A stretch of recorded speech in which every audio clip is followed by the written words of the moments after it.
오늘은 하나님께서 아브라함과 언약을 체결하시는 내용을 보려고 합니다. 아브라함의 아버지 데라가 우상을 섬기던 사람이라는 말을 들은 어떤 분이 자신은 아브라함이 아주 믿음이 좋은 집안에서 나온 사람인 줄 알았다고 했습니다. 물론 이분은 예수님을 믿은 지 얼마 되지 않는 분입니다. 이렇게 말한 이유는 믿음이란 무언가 그 사람의 집안의 이력에서 오는 것인 줄 알았다는 말입니다.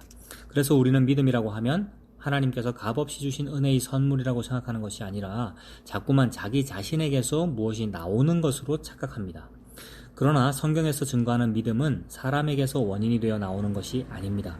전혀 믿음이 없는 사람을 하나님께서 부르셔서 자신의 언약을 신실하게 이루어내심을 통하여 하나님의 약속이 어떻게 이루어지는지를 믿게 하시는 것입니다.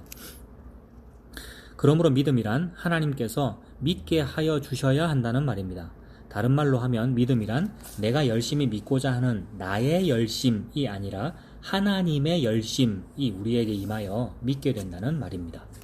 히브리서 11장에서 말하는 믿음의 사람들은 영웅적인 믿음을 나타내 보인 사람들이 아니라 하나님의 손에 붙잡혀서 자신들의 인생의 꿈은 무너지고 하나님의 뜻을 전달하는 도구로 사용된 사람들을 믿음의 사람들이라고 합니다. 그러므로 지난 시간에 아브라함이 하나님의 약속, 즉 후손에 대한 약속을 믿음으로 의롭다함을 받았다는 것이 아브라함의 능력이 아님을 보았습니다. 그리고 이어서 땅에 대한 약속을 주십니다. 창세기 15장 7절입니다. 또 그에게 이르시되 나는 이 땅을 내게 주어 소유를 삼게 하려고 너를 갈대아인의 우르에서 이끌어낸 여호와니라. 이 말씀에 대하여 아브라함이 묻습니다. 그가 이르되 주 여호와여 내가 이 땅을 소유로 받을 것을 무엇으로 알리이까? 하나님께서 아브라함에게 말씀하십니다. 여호와께서 그에게 이르시되 나를 위하여 3년 된 암소와 3년 된 암염소와 3년 된 순양과 산비둘기와 집비둘기 새끼를 가져올지니라. 아브라함이 그 모든 것을 가져다가 그 중간을 쪼개고 그 쪼갠 것을 마주대하여 놓고 그 새는 쪼개지 아니하였으며 솔개가 그 사체 위에 내릴 때에는 아브라함이 쫓았더라. 짐승을 이렇게 쪼개어 놓는 것은 아브라함 시대에 언약, 계약을 체결하는 방식입니다. 이때는 오늘날과 같이 법원이나 등기부가 있는 것이 아니라 언약을 맺으면 언약 당사자끼리 짐승을 쪼개어 놓고 그 사이로 그 쪼개놓은 동물 사이로 언약을 맺은 당사자가 함께 지나가는 것으로 언약을 체결했습니다. 이 계약서 쓰는 풍습이란 말이죠. 그 당시는 계약서를 이렇게 썼다는 말이죠. 만약에 언약을 어기면 이 쪼개진 짐승처럼 죽는다는 뜻으로 그렇게 약속을 했다는 겁니다. 이런 언약을 피로 맺은 언약이라고 합니다. 피, 즉 생명을 건 언약이라는 말입니다. 3년 된 암소와 암염소와 순양을 쪼개어 그것을 마주대하여 놓았는데 솔개가 그 사체 위에 내릴 때에는 아브라함이 쫓아가면서 기다립니다. 이때 하나님께서 임하십니다. 12절입니다. 아브라함에게 깊은 잠이 임하였습니다. 이것은 아브라함이 잠이 들고 싶은 것이 아니라 잠이 임한 것입니다. 하나님께서 언약을 체결하시는 것을 꿈에서 보게 하시는 것은 구약에서 계시 전달의 방법으로 사용하신 것입니다. 그렇다고 요즘도 꿈을 믿는 사람들이 있는데 지금은 사람의 꿈을 믿는 것이 아닙니다. 기록된 말씀을 믿어야 합니다. 말씀이 다 기록되었으므로 계시가 종결되었습니다. 즉 꿈이나 환상이나 기적 같은 일이 종결되었다는 말입니다. 하나님은 이제 말씀으로 계시 다 하신 것입니다. 그러니까 말씀을 듣고 읽고 믿는 것, 그게 계시를 받는 겁니다. 큰 흑암과 두려움이 아브라함에게 임하였습니다. 이것은 구약에서 하나님의 나타나심을 묘사하고 있는 장면입니다. 여호와 하나님께서 아브라함에게 약속의 말씀을 주십니다. 창세기 15장 13절부터 보겠습니다. 여호와께서 아브라함에게 이르시되 너는 반드시 알라. 네 자손이 이방에서 객이 되어 그들을 섬기겠고 그들은 400년 동안 내 자손을 괴롭히리니 그들이 섬기는 나라를 내가 징벌할지며 그 후에 내 자손이 큰 재물을 이끌고 나오리라. 너는 장수하다가 평안히 조상에게로 돌아가 장사될 것이요 내 자손은 4대 만에 이 땅으로 돌아오리니 이는 아모리 족속의 죄악이 아직 가득 차지 아니함이니라 하시더니 이것이 약속의 내용이고 이 약속을 이행하겠다고 하시면서 그 쪼개진 짐승 사이로 여호와 하나님께서 홀로 지나가십니다. 계속 보겠습니다. 해가 져서 어두울 때 연기 나는 화로가 보이며 타는 횃불이 쪼갠 고기 사이로 지나더라. 그날에 여호와께서 아브라함과 더불어 언약을 세워 이르시되 내가 이 땅을 애굽 강에서부터 그 큰 강 유브라데까지 네 자손에게 주노니. 아브라함은 깊은 잠에 취하여 있습니다. 여호와 하나님께서 타는 횃불의 모습으로 홀로 지나가십니다. 아브라함에게 잠이 임했다라는 말은 죽었다는 뜻과 방불합니다. 죽은 거나 마찬가지입니다. 즉 우리는 언약을 맺을 만한 자격이나 언약을 맺을 만한 실력도 없다는 말입니다. 죽어 있는데요. 아무것도 할 수가 없다는 말이죠. 하나님께서 홀로 살아 계십니다. 하나님께서 홀로 언약을 하셨고 홀로 언약을 다 이루십니다. 그래서 타는 횃불의 모습으로 홀로 지나가셨습니다.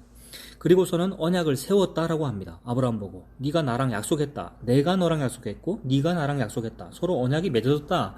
죽어 있는 거나 마찬가지인데요. 그게 우리에게 맺어진 언약이고 약속이고 나는 아무것도 한 것이 없는데 죽어 있었는데 그 약속을 하나님께서 나에게 다 이루십니다. 언약을 세웠다라고 합니다. 이러한 언약을 일방적인 언약이라고 합니다. 짐승을 쪼개놓고 그 사이로 지나가는 것은 자기의 생명을 걸고 하는 피의 언약입니다. 만약 언약을 어기면 죽임을 당하겠다는 말입니다. 그런데 하나님께서 일방적으로 언약을 주시고 언약을 체결하신 것은 하나님 자신의 생명으로 언약을 이루어내신다는 말씀입니다. 하나님은 자신보다 더 높으신 분이 없기에 자신의 이름으로 언약을 하십니다. 이러한 언약을 신실하게 이루어내시는 과정이 구약 성경입니다. 이렇게 땅에 대한 약속을 아브라함에게 하신 이후 약 1000년 뒤 다윗 왕 때에 그 약속이 이루어집니다. 다윗 왕 때 그리고 그 아들 솔로몬 때 왕권이 엄청나게 강화되죠. 그래서 영토가 엄청나게 확장되죠. 우리나라의 광개토 대왕처럼 다윗 솔로몬 때의 왕권 강화, 그 다음에 영토 확장, 영토가 딱 확정이 되는 거잖아요. 그러니까 땅이 약속이 이루어졌잖아요. 약속을 받은 그 사람은 죽었어도 그 약속은 영원하기에 1000년이 지나도 이루어지는 것입니다. 1000년 뒤에 다윗 때 이런 일이 벌어졌으니까. 물론 하나님은 말씀을 하시는 그 순간 이미 묵시 속에서는 다 이루신 것입니다. 덧붙이자면 이미 창세 전에 다 이루신 언약이라는 말씀입니다. 약속의 땅을 다윗이 다 차지하게 되지만 그러나 다윗 이후에 그 땅은 다시 잃어버리게 됩니다. 그러면 그 땅이 어떻게 이루어집니까? 이 약속이 도대체 어떻게 되는 겁니까? 땅을 얻었다가 다 잃어버렸는데 이 약속은 어떻게 되는 것입니까? 예수님께서 말씀하십니다. 심령이 가난한 자는 복이 있나니 천국이 저희 것이다 라고 말씀합니다. 천국, 즉 땅의 개념이죠. 하나님의 다스리시는 영토, 천국, 땅의 개념입니다. 그리고 예수님의 나라는 이 땅에 속한 나라가 아니라고 합니다. 예수님의 나라, 나라의 3요소, 국민, 주권, 영토, 땅의 개념이잖아요. 근데 그 땅, 예수님의 땅은 이 땅에 속한 땅이 아니다 이 얘기죠. 예수님의 나라는 이 땅에 속한 나라가 아니다 라고 말씀합니다. 그러므로 예수님의 십자가로 다 이루었다고 하신 이후에는 그 땅은 바로 예수님입니다. 그 땅은 영토이거나 그 땅은 부동산이 아니라 그 땅은 바로 예수님입니다. 하나님은 자기 백성을 흑암의 권세에서 빼내셨습니다. 흑암의 권세, 이게 땅이죠. 흑암이 다스리고 있는 어떤 영토, 권세, 영토, 땅이잖아요. 그 땅의 세력에서 우리를 뽑아냈대요. 흑암의 권세, 즉 땅에서 빼어내셔서 그 사랑하시는 아들의 나라로 옮기셨습니다. 나라, 이것도 땅이죠. 아까 그 흑암의 권세라고 하는 땅에서 하나님의 나라라는 땅으로 옮기셨대요. 그래서 이 땅 주겠다고 약속하신 거죠. 하나님의 아들의 나라, 즉 천국이라고 하는 땅을 주시겠다는 그 약속을 이루신 겁니다. 그러므로 예수 그리스도 안에 있는 것이 바로 약속의 땅에 들어가 있는 겁니다. 이렇게 땅의 약속도 예수 그리스도 안에서 이루어지듯이 후손의 약속도 예수 그리스도 안에서 다 이루어집니다. 갈라디아서 3장 16절입니다. 이 약속들은 아브라함과 그 자손에게 말씀하신 것인데 여럿을 가리켜 그 자손들이라고 복수로 자손들이라 하지 아니하시고 오직 한 사람을 가리켜 내 자손 단수로 내 자손이라 하셨으니 곧 그리스도라. 아브라함에게 약속하신 그 땅도 예수 그리스도 안에서 성취가 되는 것이며 그 자손, 후손 역시 예수 그리스도라는 말씀입니다. 아브라함의 자손들이라고 하지 않고 꼭 집어서 네 자손이라고 단수로 말한 것이 바로 예수 그리스도입니다. 그러므로 하나님의 모든 약속은 예수 그리스도 안에서 예스, 아멘이 된다는 말입니다. 그런데 하나님께서 아브라함에게 언약을 체결하실 때에 생명을 건 언약이라고 말씀드렸습니다. 누가 생명을 바쳐서 이 언약을 이루어낸다는 말입니까? 그 언약을 이루시는 일이 십자가 사건입니다. 십자가는 하나님이 죽은 사건입니다. 아까 그 언약 어겨지면 죽는다 그랬잖아요. 근데 누가 어겼냐 하면 아브라함이 어겼죠. 다윗이 어겼고요. 솔로몬이 어겼고요. 우리가 어겼죠. 근데 예수님은 다 지켰어요. 근데 그 언약이 깨어진 것을 예수님이 책임진 거잖아요. 즉 생명을 건 언약을 지키신 거죠, 예수님께서. 그래서 십자가는 하나님이 죽으신 사건입니다. 십자가에 달리신 하나님입니다. 사도행전 20장 28절에 하나님의 피로 값을 주고 산 교회라고 했습니다. 하나님이 자기 피로 사신 교회라고 표현되어 있죠. 그러므로 십자가에 피 흘려 죽으신 분이 바로 하나님이라는 말씀입니다. 이것이 하나님이 자신의 언약을 신실하게 이루어내신 증거입니다. 하나님께서 아브라함에게 언약하신 그 모든 내용을 성취하신 자리가 바로 예수님의 십자가입니다.